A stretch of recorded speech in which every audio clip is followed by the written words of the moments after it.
E aí, gente, tudo bem com vocês? Vim aqui de novo com o Aceleradas para concluir o final de semana do GP da Espanha, para trazer para vocês então um pouco do que aconteceu ali no treino 3, classificação e corrida. Lembrando que eu sempre trago vídeo na segunda-feira por causa das repercussões após a corrida. Afinal de contas, algumas posições no grid vocês vão ver que foram modificadas por causa das punições logo após. Então vem comigo para Aceleradas que eu tô cheia de informação para você hoje. Rapidamente passando pelo treino 3, finalmente o Bortoleto botou o carro com as modificações na pista. O carro da Sauber realmente veio com essas modificações no assoalho, ali na cobertura do motor e também da nova diretriz da FIA, como eu mencionei no vídeo anterior, que eu vou deixar o card aqui em cima para vocês, sobre o TD 018. Bortoleto realmente mostrou que os tempos estavam melhorando. Ele usou praticamente todo o treino 3, diferente das outras equipes que evitaram ali entrar no treino 3, ficaram mais parados do que andando. Afinal de contas, essa é uma pista muito abrasiva, a temperatura na pista era muito alta, durante a classificação estava 48 graus, mas durante a corrida estava 50 graus na pista. Essa pista que precisa de uma recapagem, já faz muitos anos que não há, então isso acaba danificando muito mais rapidamente os pneus, e como eles têm jogos de pneus limitados, eles precisam ter essa administração durante o treino 3, e é de se pensar se realmente é necessário esse treino ou não. Para o Bortoleto, como eu disse, foi muito importante, porque ele teria somente o treino 3 e a classificação. Novamente no treino 3, teve a liderança de Piastri, seguido de Norris, e teve mais um pouco de tensão entre o Colapinto e a Alpine. O diretor da Alpine que já veio dizer que ele já não tem certeza de quanto tempo o Colapinto vai durar na Alpine por causa desses maus resultados dele. A classificação, por sua vez, foi muito emocionante e gerou muita discussão. Primeira coisa que eu queria mencionar para vocês foi que Tsunoda ficou em última colocação, algo que incomodou muito Christian Horner, que veio dizer que realmente seria discutida a posição do Tsunoda na Red Bull, e os rumores de que Hadjar poderia ser contratado para passar para a Red Bull aumentam. E o Hadjar, os memes estão por todo lado de que o Hadjar ele não quer, ele prefere ficar na Racing Bulls fazendo um bom trabalho como ele tem feito, e durante a corrida a Racing Bulls realmente se destacando. Na qualificação 1, o Hülkenberg não passou por muito pouco. Nos últimos segundos o Stroll passou um pouquinho mais rápido e tirou o Hülkenberg do Q2, mas o nosso piloto brasileiro Bortoleto passou novamente para o Q2 em 10ª posição, a melhor posição que ele já tinha passado, mostrando que as atualizações da Sauber puseram os carros da Sauber dentro das posições medianas, junto com outras equipes como a Williams, por exemplo. Bortoleto fez um ótimo tempo, mas mesmo assim ficou apenas em 12ª colocação no grid de largada, lembrando que essa é a melhor posição que ele teve até agora no campeonato. Piastri, Norris e Verstappen novamente fazendo aquela briga ali dos três mosqueteiros. Então Piastri conseguiu a pole position, Norris logo em segundo e Verstappen seguindo em terceiro na largada. Piastri, esse que cravou o tempo de 1:11.546, o novo recorde dessa pista. Uma polêmica com o Stroll já no classificatório 2 foi que ele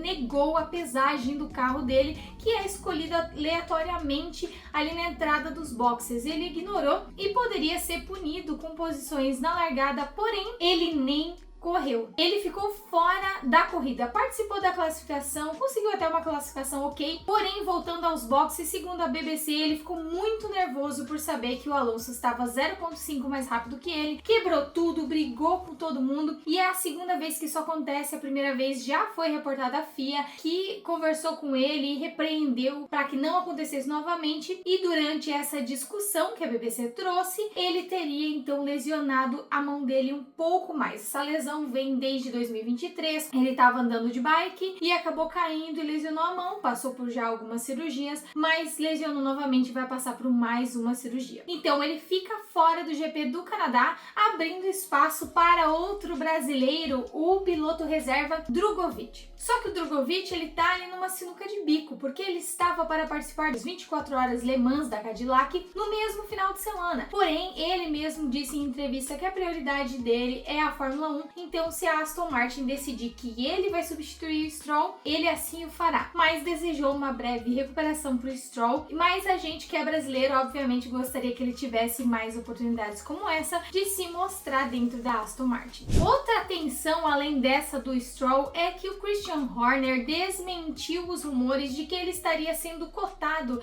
para ir para a Ferrari, ou melhor dizendo, ele negou que teria interesse. Ele disse que está 100% com a Red Bull.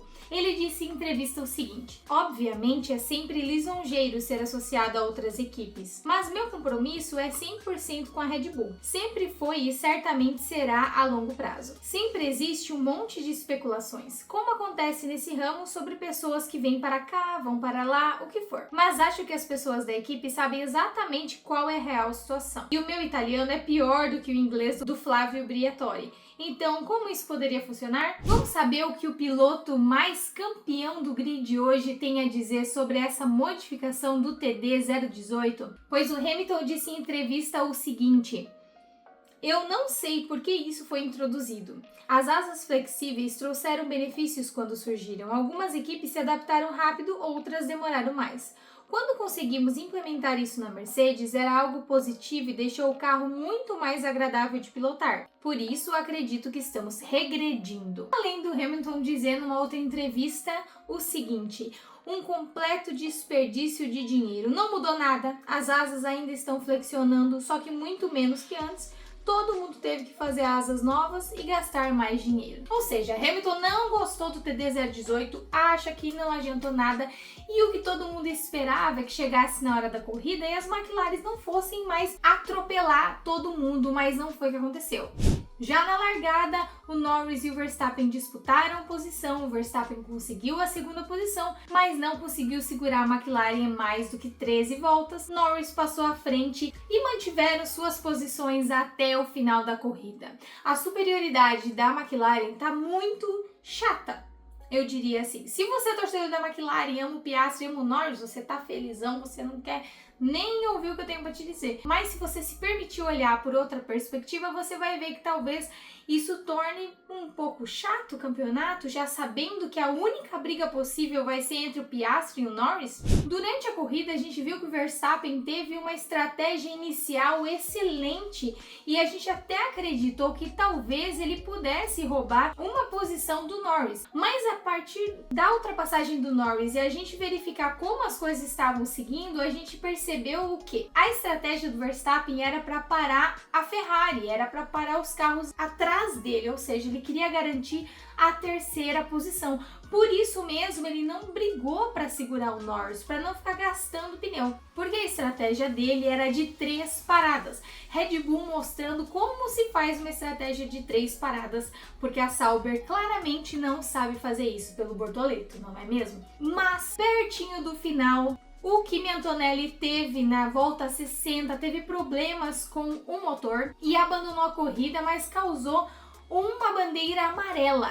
E esse momento foi crucial, porque todos os carros ali da McLaren e dos outros foram para o pit stop para trocar os pneus, porém Verstappen e Red Bull, que estavam fazendo tudo certo para garantir a terceira colocação, colocaram pneus duros no carro do Verstappen, faltando apenas 6 voltas para o final. Os pneus macios dele suportariam até o fim. Se ele colocasse um médio usado, seria suficiente, mas eles colocaram um novo duro. Ele perguntou no rádio: o que vocês colocaram no meu carro? Eles disseram pneu duro, era só o que tínhamos. E acabou com tudo. Acabou com a estratégia do Max Verstappen. Quando teve a relargada, não precisou de muito para o Leclerc passar o Max Verstappen. Ele tentava rodar mais rápido e o carro não respondia, porque o pneu duro, ele não tinha aderência, ele não teve velocidade, ele atrasou o carro do Verstappen. Foi uma decepção para ele e para todo mundo, e isso causou algumas irritações no final da corrida. Então, se você assistiu a corrida, você percebeu que a gente teve na largada muita emoção. O próprio Bortoleto chegou a estar em 10ª colocação, muitas ultrapassagens durante a corrida. Durante a metade dela, só administração, mudança ali de posições, né? Erro de novo na estratégia com o Bortoleto, que jogou ele lá para a última posição. Ele teve que se recuperar para tentar chegar pelo menos na 12ª que ele saiu. Mas foi um pouquinho mais lento, não teve muito desenvolvimento aqui. Mas quando teve essa bandeira amarela, tudo mudou. As coisas mudaram de verdade. Os carros que estavam 30 segundos de distância se aproximaram e permitiram novas ultrapassagens. Para vocês terem uma ideia, Nico Hülkenberg, que largou em 15º, passou o Hamilton com essa bandeira amarela, chegou em 5ª posição, a melhor classificação da Sauber e a melhor dele nessa temporada. Toda a internet só fala no Nico Hülkenberg, mas nós brasileiros, obviamente, temos que elogiar e valorizar que o Bortoleto, mesmo com uma estratégia ruim, novamente conseguiu chegar em P12, que é a melhor posição que ele chegou também nessa temporada. Então, parabéns, Bortoleto, você conseguiu fazer o seu papel. Infelizmente, ainda não foi dessa vez que os primeiros pontos do Bortoleto vieram, mas os primeiros pontos de Fernando Alonso finalmente chegaram, fechando então as 10 colocações que eu vou deixar aqui na tela para vocês. Oscar Piastri, Lando Norris, Leclerc e os outros 7 que também pontuam. Mas durante o final, não foi só essa ultrapassagem do Leclerc que gerou polêmica. Algo que repercutiu após a corrida foi a atitude do Max Verstappen com o Russell, que chegou em 4ª colocação. Sim, meus amigos, Max perdeu mais posições do que você imagina. Ele cortou por fora, mas a posição não precisaria ser devolvida. Tem uma área secundária de pista onde é permitido você utilizar desde que você cumpra todo o traçado. Mas a Red Bull pediu para ser devolvida a posição para evitar uma punição. Mas a FIA disse que não precisaria devolver. O Max Verstappen fez como o Lando Norris disse, como no Mario Kart.